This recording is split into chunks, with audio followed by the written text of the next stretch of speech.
Hello, everyone. Welcome back. We've got our next speaker. Very interesting topic. Professor Emeritus Richard Silberstein. He holds the title of Professor Emeritus at Swinburne University of Technology. He's the founder and chief scientist of Neuro-Insight, Pty, a consumer neuroscience company operating in Melbourne, London and New York. Richard holds a PhD in neuroscience from the University of Melbourne and a Bachelor of Science with honours majoring in physics from Monash University. He has over 35 years of neuroscience research experience and is the originator of the steady state topography, SST, brain imaging methodology. He has authored and co-authored numerous publications in various areas of cognitive and clinical neuroscience, as well as consumer neuroscience. His most recent publications address the topic of brain functional connectivity, correlates of creativity and originality. My pleasure to introduce to you Professor Richard Silberstein, and he'll be talking about twins, telepathy, and the brain. Let me just make some brief comments. First of all, in keeping with the theme of smorgasbord that you use, I'm just wondering where my talk is as part of the smorgasbord. I mean, generally a smorgasbord is a table full of edible delights, you know, sort of really tasty sandwiches, sweets, and nice edibles. I got a feeling my talk is going to be a bit like the vegetables your parents tell you have to eat because they're good for you. You know, a little bit boring by comparison with the other sort of amazing talks and really interesting stuff, you know, sort of the remote viewing, for example, of David Morehouse, astral projection, phone calls from the dead. I mean, it's really hard to compete with that. So bear with me, please. I'll keep this short and sweet and hopefully interesting. I should just mention also very briefly a little bit about myself. I've been interested in parapsychology since about the age of 14 or 15, considerably older than that now. And in fact, when I finished my physics degree, I decided I wanted to do research in parapsychology. And that was the reason I ended up doing a master's, which became a PhD in neuroscience, because I felt if I was going to do that, I really do need to understand a bit about the body and the brain, etc. What I discovered in doing my PhD was that if you want a career in academia, the best way of committing academic suicide was to say, I want to work in parapsychology. And so I've had to park my interest in that area and literally go on and do other things which are interesting in the neurosciences. But since I've retired, I now have the freedom to come back to, if you will, my first love, my first research love, which is parapsychology, but a combination of parapsychology and neuroscience. So in a sense, what I'm going to describe is the first experiment, essentially a pilot study that we've embarked upon, which is going to be part of a much larger research program combining neuroscience and parapsychology. So the first one will be the results. There'll be some speculations about what does it mean. And then if there's time, I'm happy to open it up for questions. So what I'm going to do now is share my screen and hope that it works. That's the title. I presented a version of this talk at the Science of Consciousness conference held in Sicily in late May, just a few weeks ago. It was well received in the session that I was presenting it.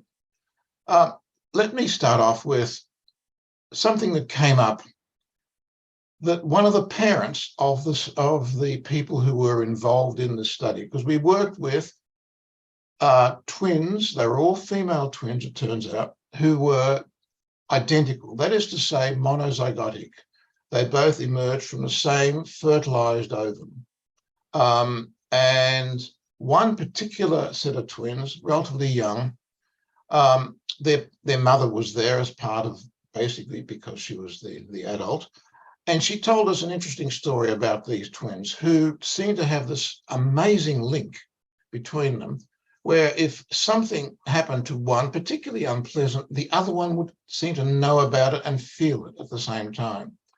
And the particular example she gave is sort of indicated by that illustration of somebody on a netball court in pain, because in fact, it was something that had happened a few weeks previous to the time that these twins were involved in the study. And it was that they were both playing netball, and in fact, they were training. They were in a training session for netball.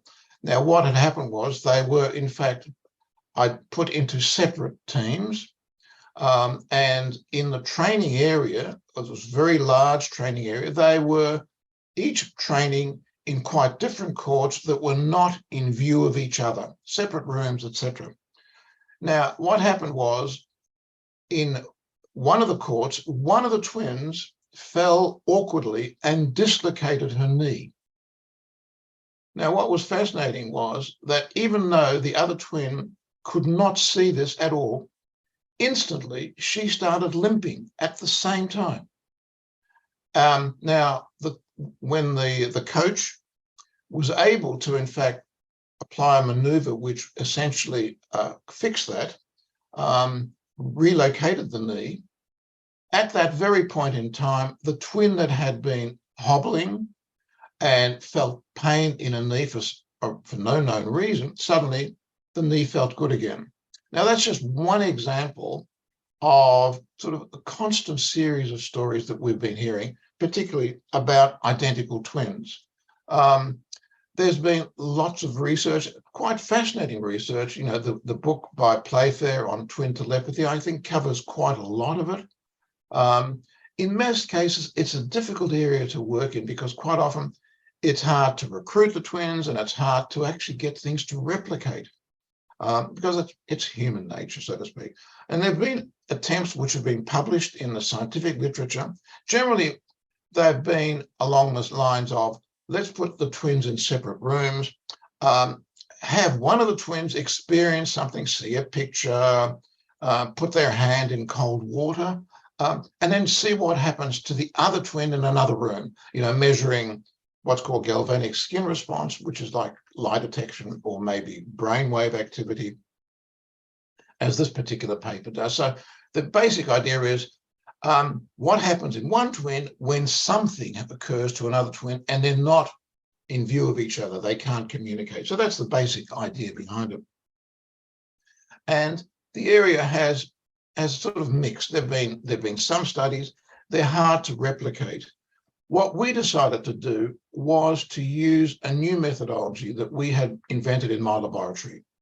It was a method of measuring brain activity, but also measuring the communication between different areas of the same brain, what's known as functional connectivity. I just want to spend a little bit of time talking about functional connectivity. Now, this diagram is really just for illustrative purposes. The point is this: the brain doesn't operate by one little part of the brain doing something and then another part of the brain doing something. We now understand that the brain operates as a network, and essentially that network is a communication between different nodes, and which is made, and then when it's no longer required, it's broken. And both making those connections and breaking those connections are equally important. Now, the way the brain sets up these rapid communications, because the nerves are always there, but sometimes that communication is used, sometimes it's not. The way that the brain, different parts of the brain communicate with each other is they're oscillating. And when two regions of the brain talk to each other, they oscillate at the same frequency and they're in phase. So they're both oscillating exactly together.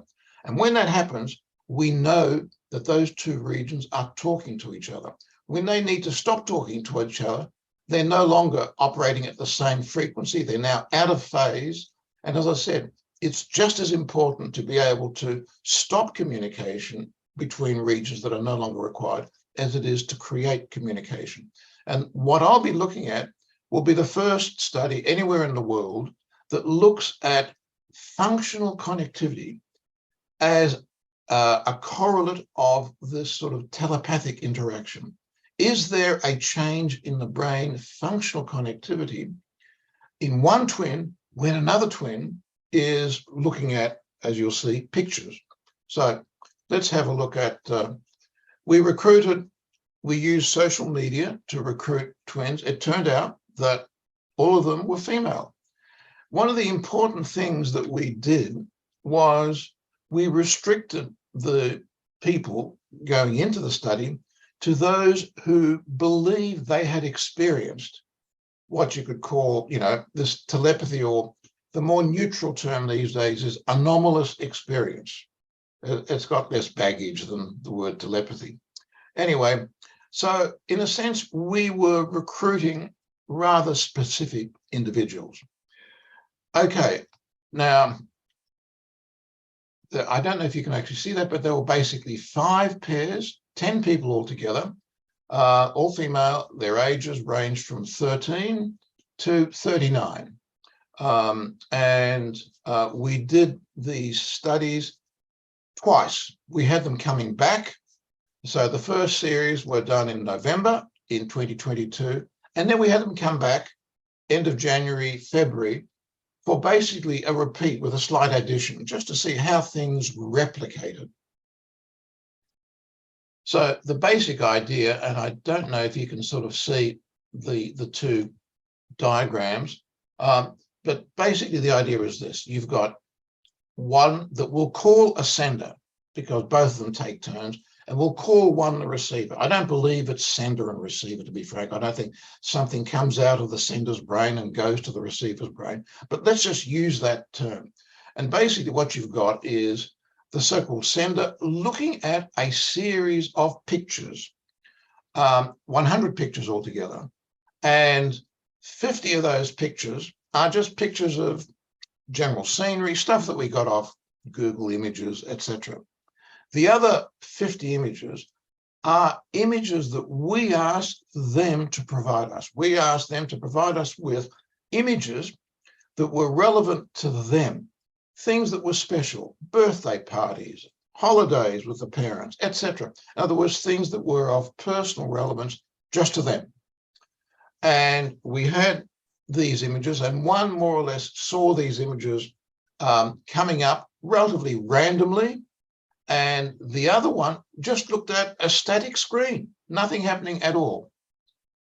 So our scientific hypothesis was this. When we look at the receiver's brain activity, the connectivity, and if we synchronize our analysis for the receiver for the points in time when the sender is seeing the images, which theoretically they're in another room, so it shouldn't have any effect, we should see statistically significant changes in the receiver that you only see when you synchronize it with the sender. So that was the basic, essentially, test of, are we seeing this evidence of telepathy, but telepathy looking at within the brain. So what was the arrangement? We had, this was the suite, the company provided the premises. So we had essentially 2 rooms. We had one twin located in one room, another twin located in another room. Part of the technology involves using a synchronous oscillating flicker in the visual pathways. It's the technology that we invented. It's been published for the last 30 years. We've published extensively in the cognitive neuroscience literature, clinical neuroscience literature, high impact journals. It's an accepted methodology. And when both of them took turns at being sender and receiver. And what I'm going to show you is the scenery of the ocean. That's just as an example of a general image. And the dog is an example of, a personal image. So when you see those, one's general image, one's personal images. Now, and they come up basically for 11 minutes. We have an image, and then we have a random period of time, and then another image, and then a random period of time, and then another image, etc. And the important thing is that there are random intervals between them. So you've got to get the timing right. Now, what we then do is we line up all the 1 second periods where the image occurs, and we do the analysis synchronized on that. I apologize, this is a bit more technical than you're probably used to, but it's an important part of the methodology, so please bear with me. Okay, so what does the data look like? And, relax, it should be okay. So here's an example of, for example, you're looking at the brain from the top down. I hope you can see my cursor. There are basically 20 dots on the brain. There's a nose, left ear, right ear, etc. So you're looking at the sort of the head, sort of looking top down, and there are 20 dots there. These are 20 electrodes. These are the 20 contacts over the head. And when you've got 20 contacts, the number of unique combinations that you can have is 190. Take my word for it, it is. And so what I'm showing you here is, for example, 2 electrodes, 2 locations. There's one here on the left parietal region, and then there's another one in the midline up here in the frontal cortex. So this is a person looking at the image. You expect to see changes when you're looking at images and you're synchronizing things. And in this particular case, there's the 5-second interval, and between seconds 2 and 3 is when the image comes up on the screen. All the rest of the time, it's just a blank. And what you see is an increase in this connectivity. Don't worry about this number. From the maximum connectivity is 1, the minimum is 0. So you've got a maximum sitting up here, and there's a sort of a minimum sitting around here. Now, take my word for this, please, but we've developed statistical methodology to say, is that increase in connectivity around the time that the person saw the picture, is that statistically significant? And by statistically significant, what I mean is, what are the chances of seeing that just as a fluke if there was nothing there at all? Now, what you want is you want to make the probability of seeing that if there's nothing happening, the so-called null hypothesis, as small as possible. In psychology and others, if you're likely to see it less than 1 in 20 times, that's called statistical significance. I think that's pretty rough, to be frank, and I think we prefer something more rigorous. If you're likely to see that only about 1 in 100 times, we'll call that significant. So that's the 1% significance level. So that peak here, is that likely to be significant at the 1% level? This trough, is that likely to be significant? Because remember, both peaks and troughs are equally important. And we developed a statistical methodology, which I've used previously in other studies. And you can identify the points where the connectivity goes up beyond its baseline level or goes down significantly below its baseline level. So we can identify the peaks and the troughs of this connectivity. And what we then do is we say, all right, at any point in time, how many electrodes, how many communications are higher than you would expect or lower than you would expect? And that you end up with something that looks as messy as, I apologize, like this. Now, I hope you can see the bottom part of that graph, because basically what you've got is, let me concentrate first of all on the graph in the middle. So you've got 5 seconds. This is what a person looking at the screen, this is the sender, looking at the screen, looking at personal images. Now, the red line is the number of electrode pairs, the maximum is 190, which increased. And beyond a certain level, beyond about 20, that becomes statistically significant. The blue line is the number of electrode pairs where the communication decreased. That's just as important. And in this case, the number over 60 of those electrode pairs, and this occurred just before the image came up. There was an anticipation effect. Now, the maps you can see on the left and the right are, where are these communications? And what you see is in the lead up to seeing the picture, there's a huge reduction in communication in the frontal region. But when the pictures come up, there is an increase in communication, particularly involving the back of the head, involving the visual cortex. Okay, nothing remarkable about that. You are looking at essentially the brain of the person looking at the image. You expect to see that. You don't expect to see that if you're looking at the brain activity of the receiver. That's just looking at a blank screen. There's nothing to synchronize with. So just giving an overall thing. So we had 10 participants, 5 twins, 5 sets of twins, 10 people, and we got a result for personal images and general images. So each person produced 2 results. If there are 10 people, that produces 20 results. If they do the experiment twice, that would have been 40 results altogether. Unfortunately, there was an equipment failure, so we only got, instead of 40, 38 results. So that's what I'll be talking about. So here's an example. In 26 of those 38 results, we got nothing significant. And on the left, for example, this is twin 3-1. The red line didn't go above certainly 20 or anything, and in fact, it was not significant. The highest level of significance was 7%, which is worse than 5%, etc.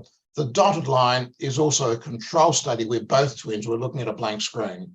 There shouldn't be anything at all, and sure enough, there isn't anything.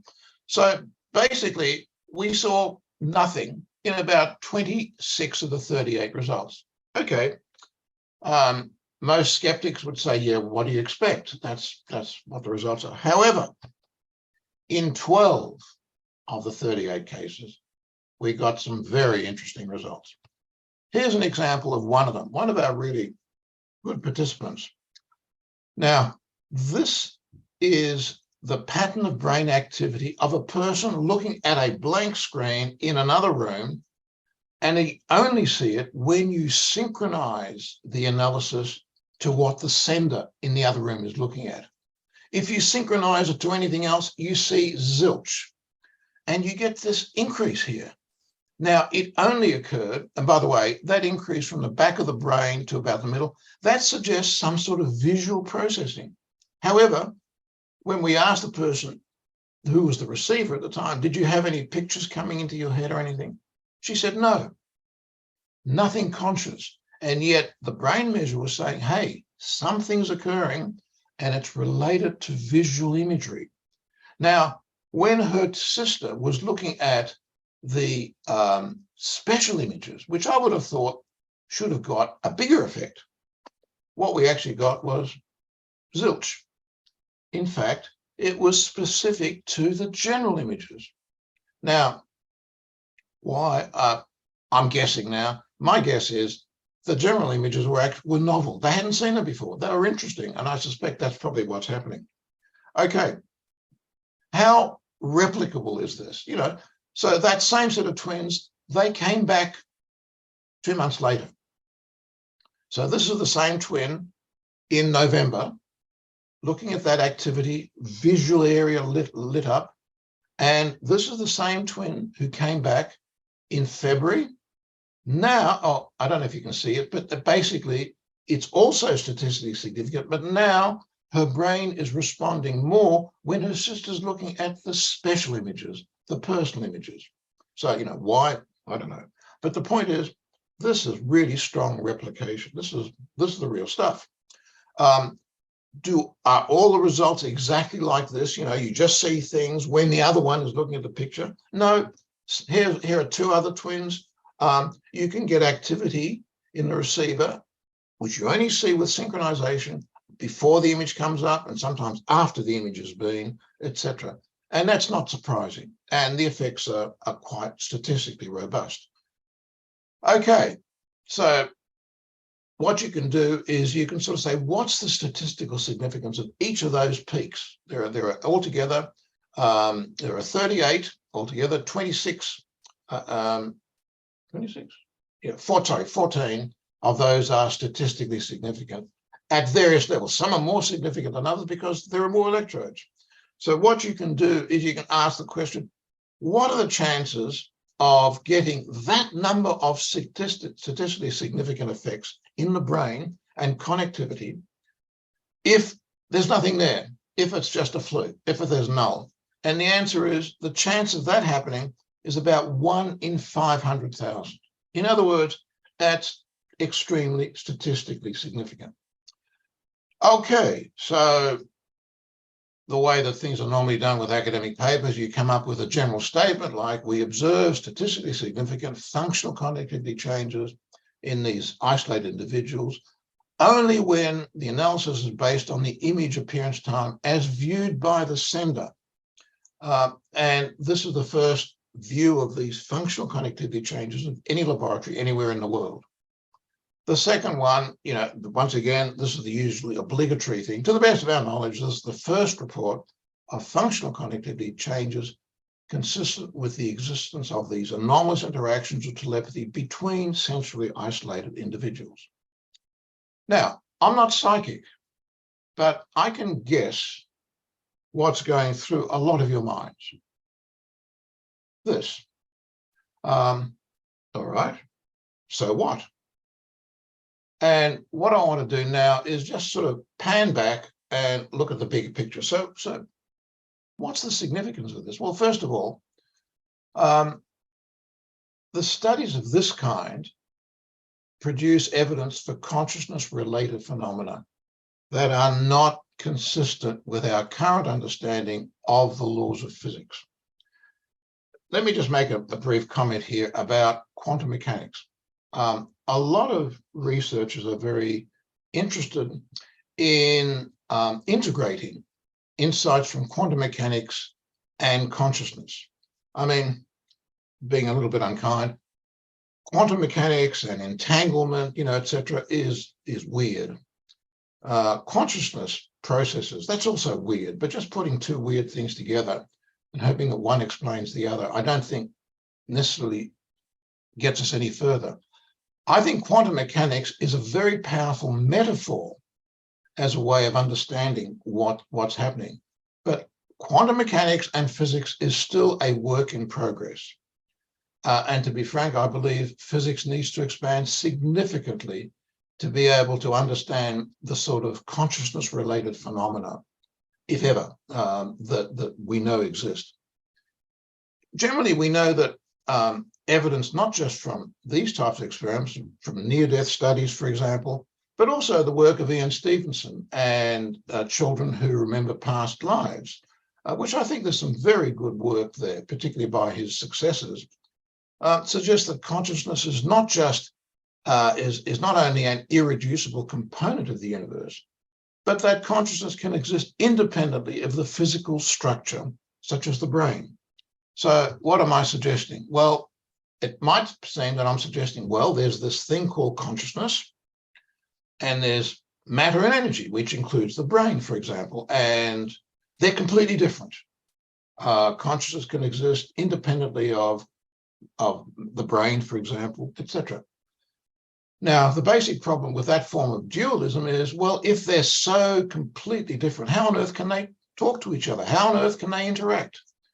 And the answer that I believe is, and many philosophers take this point, is that both consciousness and matter energy are in fact both manifestations of something much more fundamental. The analogy that I use is sometimes you've probably all played with electrostatics. You get a bit of plastic, rub it up against some wall or something or other, create an electrostatic charge, pick up pieces of paper, etc. That's electrostatics. You can get a magnet and it'll pick up pieces of iron, it'll point in the north direction, etc., etc. However, they look completely different, but they are in fact both manifestations of a deeper process called electromagnetism. They're one thing, but two manifestations of that one thing. I believe that consciousness and matter energy are both manifestations of something much more deeper and fundamental. And so my philosophical position would be one that's known as neutral monism, something more fundamental. Okay, what else can I say about the so what? Well, I believe that these sorts of studies will contribute to our understanding of how brain and consciousness are related. They're not the same thing. For most physicalist, materialist scientists, consciousness is just what the brain does. It's an end of story. No brain, no consciousness. And I think this is where parapsychology presents the hardest evidence to say, no, that view is incorrect and is limited.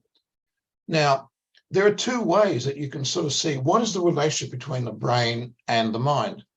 One is that the brain is a very sensitive antenna and transducer needed to pick up these really weak signals coming from the domain of consciousness.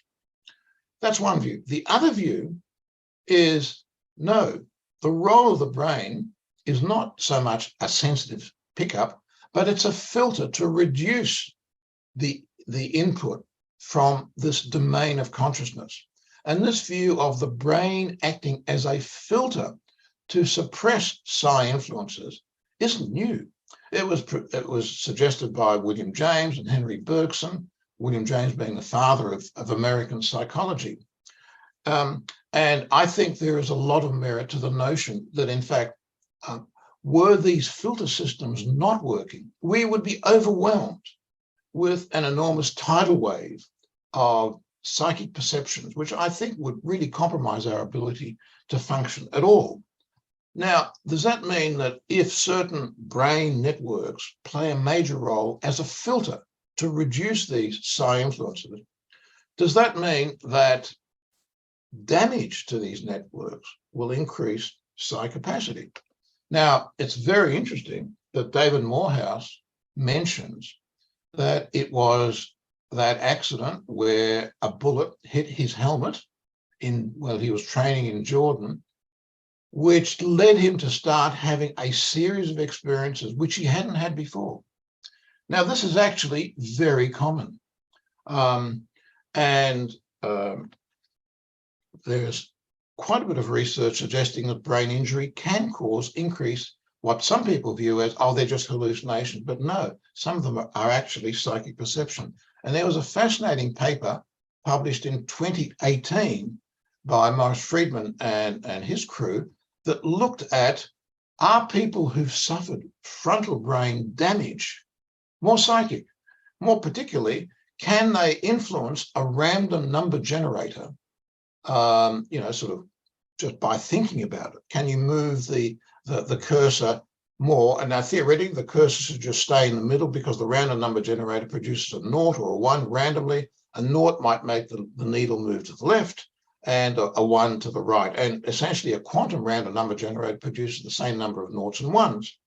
And what you find is that normal people, so people who are not brain injured, have essentially very little effect on the quantum random number generator output. But this particular paper showed that people who particularly had left frontal brain damage, and also another one who had what's called frontotemporal dementia, these people actually produced statistically significant effects, whereas the normals, the people without brain injury, could not.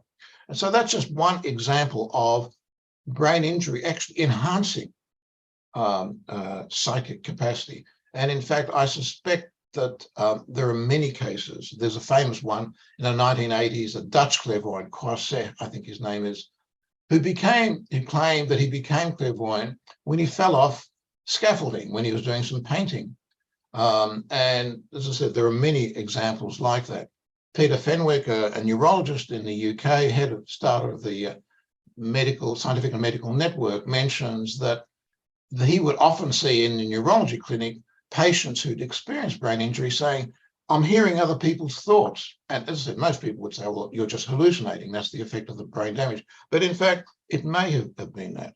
Now, I'll skip past this one because the regions which do the inhibition are actually related to those that participate in the creative process, determining whether an idea is good enough in creativity. But I don't have time to talk about that now, so I'll just move on.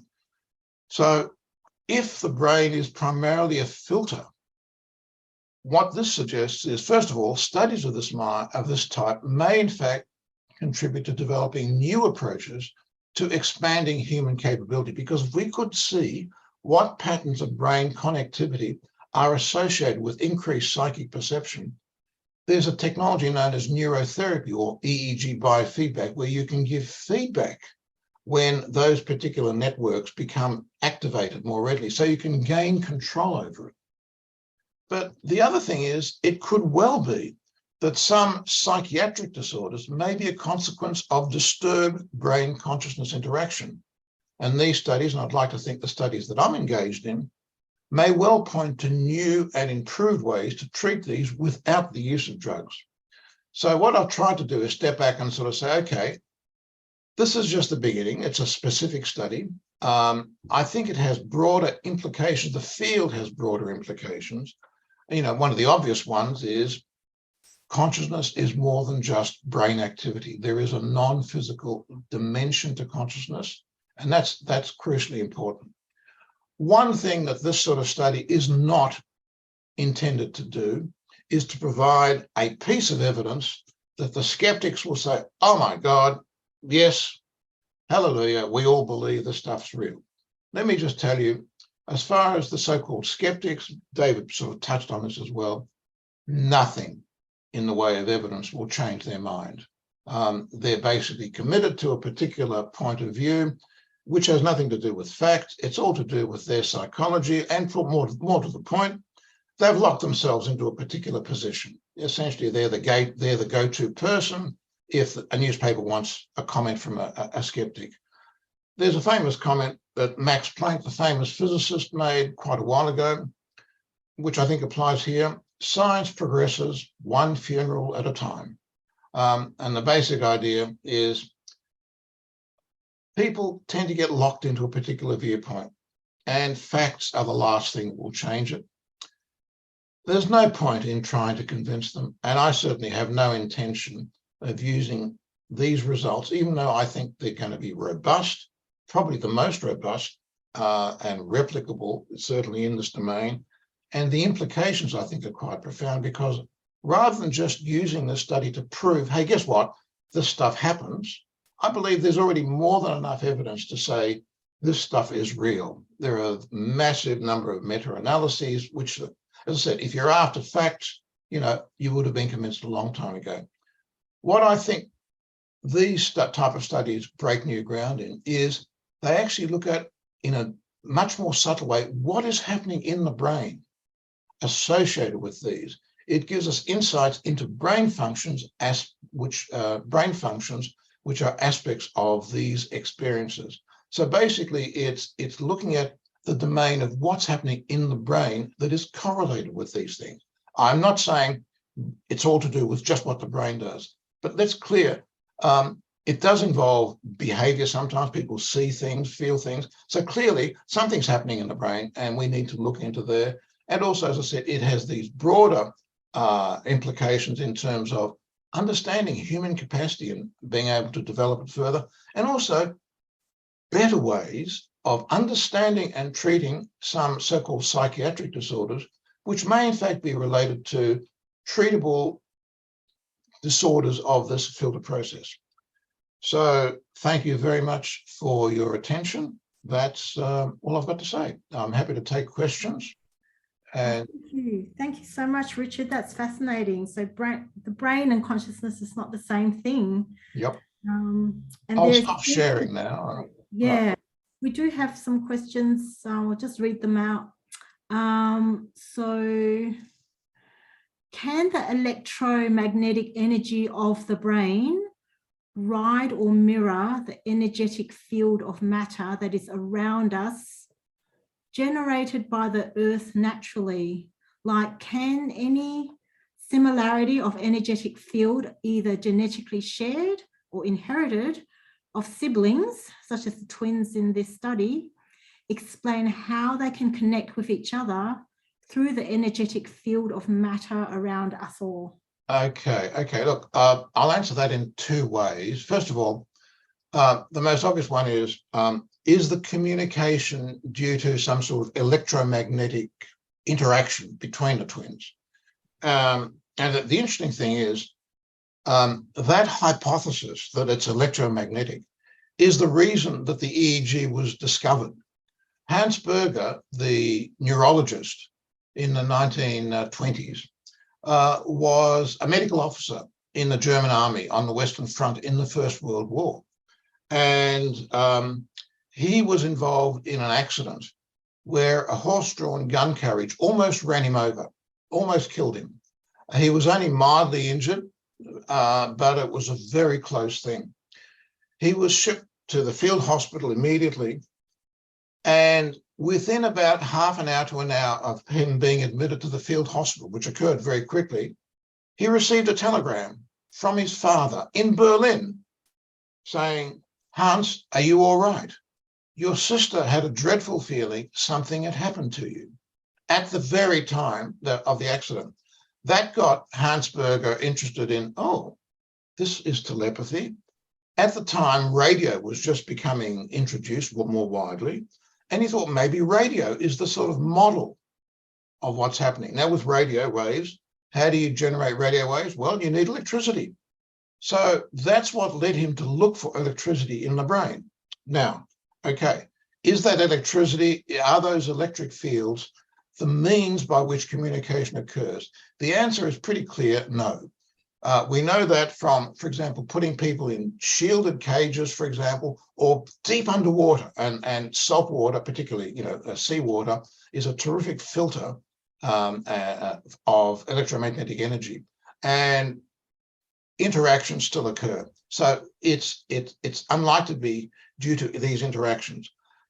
Are the Earth's fields influencing the brain? The answer is yes. There are certain frequencies known as the Schumann resonances, around 7 hertz, 21 hertz, etc. Weak oscillations in the Earth's magnetic field and electric field, which influence not just the brain, but the body, and particularly the heart. So there's a lot of evidence, but it is unlikely that these are the means of communication. These fields may put people into a state where communication is more likely to occur, but they don't actually, if you will, serve as the means of communicating. Great, thank you. James? Hi, just Thanks, going to try to mute.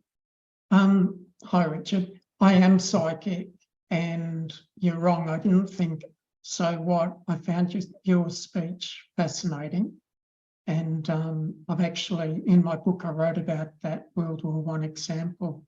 I just wanted to make a comment, and that is the problem with trying to find psychic events occurring in a laboratory.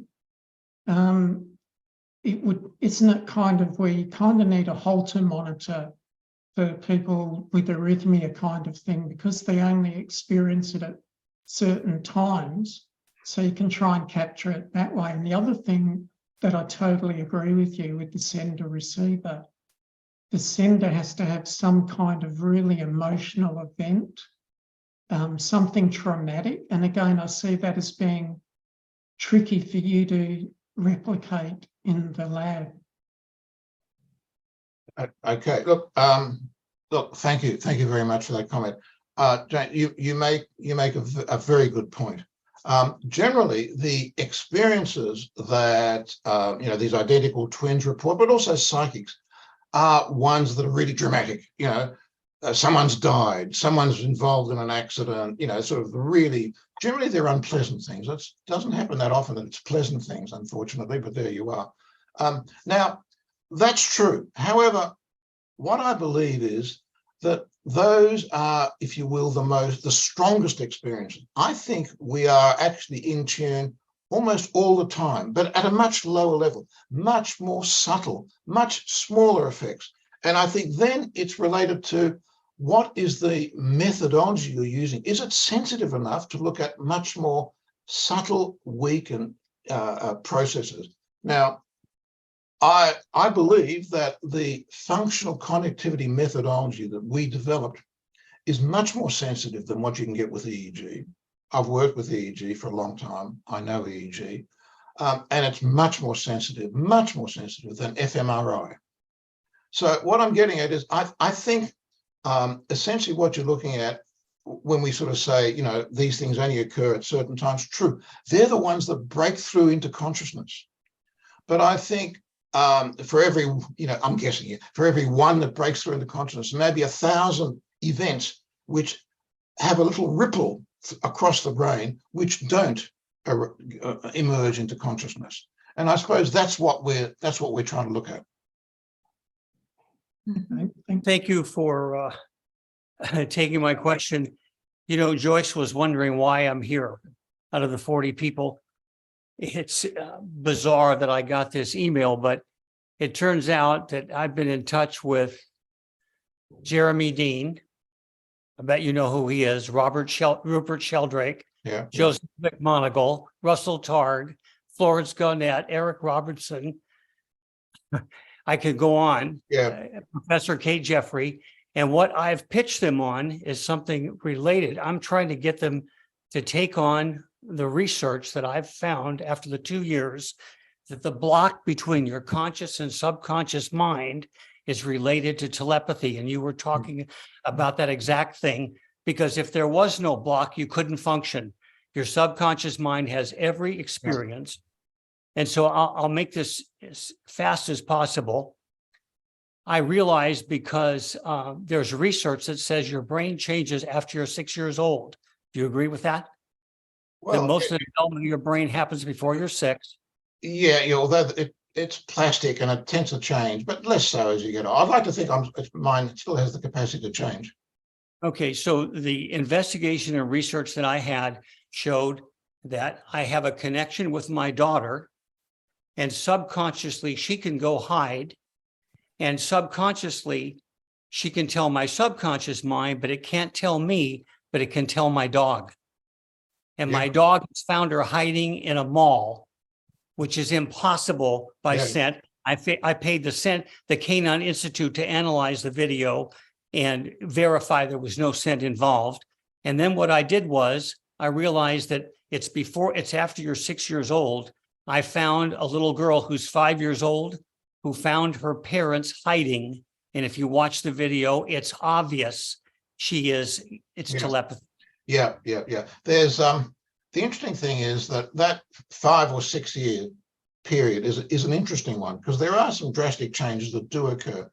One is there's a phenomenon known as neonatal amnesia from about the age of 3 up to about 5 roughly. It's as if a curtain comes down and it's hard to remember what happened before then, even though your memory was working, like at the age of 2, for example, 2.5, 3. Now, the interesting thing is that children who remember past lives, who claim to remember past lives, the interesting thing is that frequently stops or fades from about the age of 5, 6 to about 8 or 9. Not all, but frequently it drops away. And I gave a talk a while ago about what I thought was the neural mechanism which sort of brought the curtain down, but that's a separate issue. You mentioned past lives. I don't mean to, about the Laura Buxton story. The twins, they're not twins. The little girl that sent a balloon up in the air and it came down 150 miles away. Yes, I remember that one. Yeah. You know that story. To me, that implies we're living in a simulation. That's a glitch in the simulation. What do you think? All right. Okay. There's the notion that we're living in a simulation, of some super advanced civilization in the future, and we're all just part of a simulation of some teenager in his garage, sort of putting this together. Look, it's philosophically, people like to discuss and speculate that. I wrote a very, very short paper on what are the energy implications of simulating just 1 cubic meter of matter to the resolution that these people claim is a simulation. And what it turns out is, just because of the link between information and energy, just being able to simulate 1 cubic meter of matter, down to the level of, let's say, proton or quark level, implies that you need to turn the equivalent of 100 sums in matter into energy per second. So what I'm getting at is that the philosophy is fun to speculate, but if you try to turn that philosophy into physics, you end up with very, very strange answers. But more generally, I think our view of the universe is extraordinarily limited. The universe, I think, is far stranger and weirder than we could possibly imagine. At a fundamental level, whether it's a simulation or a hologram or whatever, I'm not really too concerned. But certainly, the reality is the more fundamental, deeper reality is much, much different. I'm thinking of writing something about that, but it's at this stage, I think that's all I can sort of say. Thanks. Yeah, Thank you, and I'll let somebody else talk now. Go Yeah, ahead. thank you. Yeah, Vlad. Thank you for the presentation. Absolutely amazing.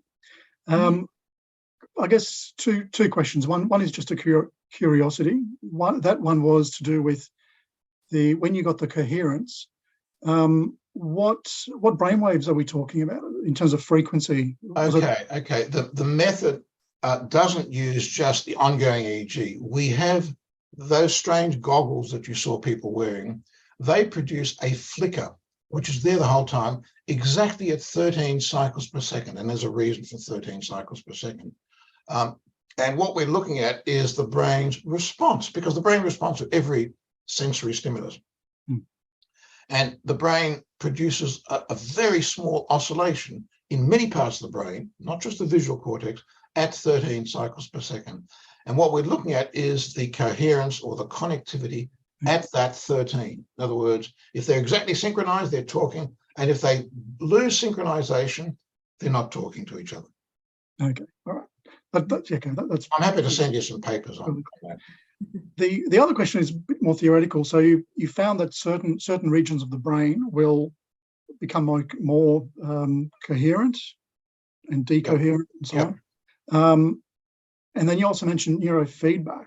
Yes. So there is a potential here to perhaps find the locations and actually train individuals to become more receptive. Look, that's what I was suggesting when I talked about enhancing human potential, for example. That it does open it. The other thing is the networks that are actually activated tell us something what's going on. For example, the most common area that gets activated when looking overall is the temporal cortex, which suggests memory processes are being triggered, even though there's no conscious access to those memories. It's memory processes that are being triggered in what I'm calling the receiver when the sender's looking at things. So the functional connectivity can actually tell us what's going on. And the other point to note is there are big differences between individuals. It's certainly not one size fits all or just one thing. It varies, but I think each individual has a particular signature. And it could well be that if we can identify that signature, then you could use, as I said, like EEG neurofeedback type training to enhance that, assuming you wanted to do that. Yep. Okay. Which parts of the brain would be the best candidates for the neurofeedback, do you think? Look, I'm guessing here, but I suspect temporal cortex, memory related, hippocampal area is the main one I'd be looking at. Okay. Yeah. All right. Beautiful. Thank you. Lance. Yes, thanks, Richard. Excellent talk. Just going back to some of your earlier slides, was that one pair that produced effects for the general pictures, but not the personal pictures? Yeah. And then on the repetition, it flipped. Switch. And they responded more to the personal images. Okay. So that never happened with any other pair. I'm trying to. I think it was slide 11 or 12. Yeah, no, that's right. No, I don't think it did happen with others. Look, I really cut back just to some of the key ones to illustrate that. No, I did. Look, there was so much variation between individuals. At this stage, I'm a little bit reluctant to generalize and sort of say this is what happens generally. I'd like to sort of get more data and then sort of look at essentially what the pattern of the responses is, etc. I would expect that the emotional factor was the more salient. You've demonstrated that, but the novelty aspect, if you're familiar with Walter von Lukadow's work, in a closed system, novelty is a key factor because it gets the individuals motivated and enthusiastic. But that can fall off, and when that falls off, you lose the effect as well. Yeah, well, So you probably just had a unique case, and you probably would be hard pressed to demonstrate that again, unless your participants were, were affected by novelty more than emotional engagement.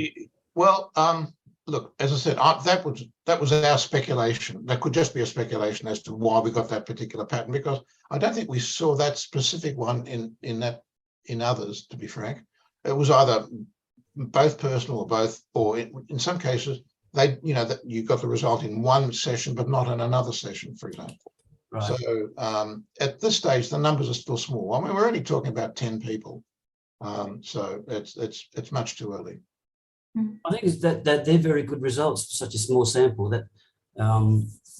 That's a very good indication that you're on the right track and it's a good design. Thank you. I like to think so. Yeah, I don't know whether I missed this in your talk, but I was wondering about the actual physical collection mechanism. Did you, excuse me, did you have some sort of like thing on top of their head, we had it looked like a shower cap. I didn't describe that, so you didn't miss it. I tried to sort of tone it down on the technology side, but basically it looks like a shower cap, and there are 20 electrodes located there. And basically what we're doing is we're picking up the brain's electrical activity, which is the EEG itself, and buried in the EEG is this 13 hertz signal as well. And what the signal processing does is just pulls out the 13 hertz part and then looks at, okay, how is the 13 hertz in this part of the brain correlated with the 13 hertz in this part of the brain? Yeah, I thought that was really brilliant. That that. Now, do you have to go under the skin? No. It's all no. Do you think we'd get any subjects if we had? I don't know. I saw some YouTube thing where they were drilling, into the brain. So yeah, there's some crazy stuff, but no. This is just standard EEG pickup, and I think our methodology is exquisitely more sensitive than many, which is why I think we're seeing such relatively robust effects with such small numbers. It is atypical in the area, as I said, but it goes beyond just trying to demonstrate, hey, guess what? This stuff really happens. I think the evidence is in there. We know that. Now I want to go further and say, what's actually happening in the brain? What can it tell us? And how can we use this information for betterment? Okay, great. Thank you very much. Thank you, Don. Just one more question before we break. So you just spoke about the memory part of the brain being emphasized in communication. Yeah. The area is also active with those who have mediumship skills too. Is there a reason why this area would be active in different skill development? Look, I don't have anything more than a speculation. I think, to be frank, a lot of telepathy and even remote viewing, etc., all draws on memory process. In other words, I think it draws on images and content we've already got, but puts them together in new ways. For example, there were psychics in the medieval period, for example. But did they ever talk about Saturn's rings, for example, or the galaxy or black holes? No, they didn't. They described everything in the context of the sorts of memory content and experiences that they were exposed to. So in a funny sort of way, sort of scientific discovery creates content in memory, which can then serve as a basis for non-physical perceptions as well. Anyway, look, I'm probably speculating over the top of my head here, so stop. Oh, that's great. Thank you so much, Richard. I found that really interesting and fascinating, and very much a part of the smorgasbord, not just the veggies. Have your vegetables. Have your vegetables. But yeah, we all really need more studies, using the scientific methods